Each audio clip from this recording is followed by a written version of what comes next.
Davenport's usually really nicely marked when you find it. It's pretty clear what you're dealing with. It comes in a variety of different chinas. If you look at their production history, the earliest stuff being ironstone earthenware before they moved to porcelain. And this is an early piece. Dates from between 1800 and 1820. And it's in ironstone, a little ovoid rectangular. I mean, it's rounded rectangular, isn't it? Rather than what we'd now describe as an oval. Blue willow pattern with all its elements in there. Typical tail shape for the Davenport. We actually had a platter that we assigned to Davenport without any markings on it, and we did a real in-depth breakdown of the various elements that constitute a full blue willow transfer to identify the factory of origin, and came to the conclusion based on the roof shapes, the willow shapes, the boat design, the figures, and the some of the infill that they use for the design on the bridges and pagodas can all give you some clues in terms of where it originated from. This, we don't have to do that because look how beautifully it's marked.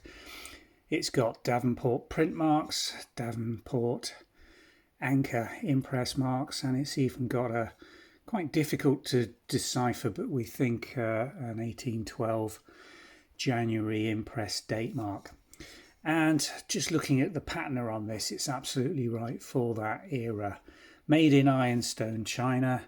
It's got fine glazed thermal crazing almost universally across the surface.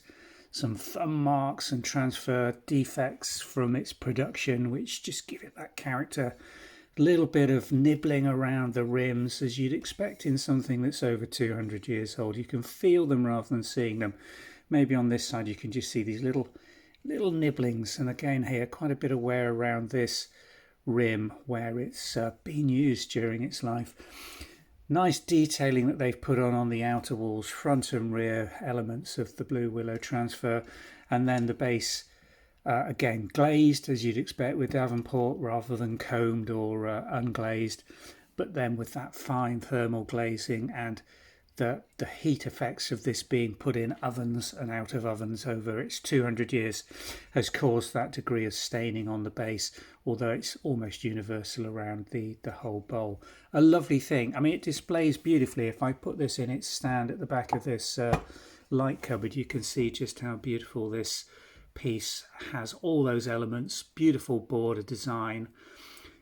It's, I suppose, one of these examples where its faults really make it what it is and give it that character that you just don't get with a more modern and perfect piece that hasn't gone through its use and 200 years of regular use. It's a small, deep, almost flat-rimmed serving or vegetable bowl, and available now for sale on the Vintage and Antiques website.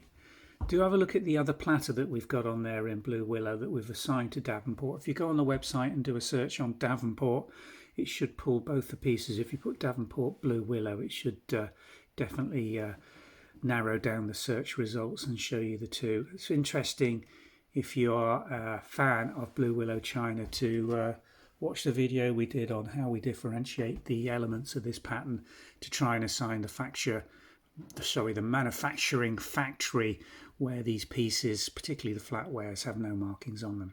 Thanks for watching.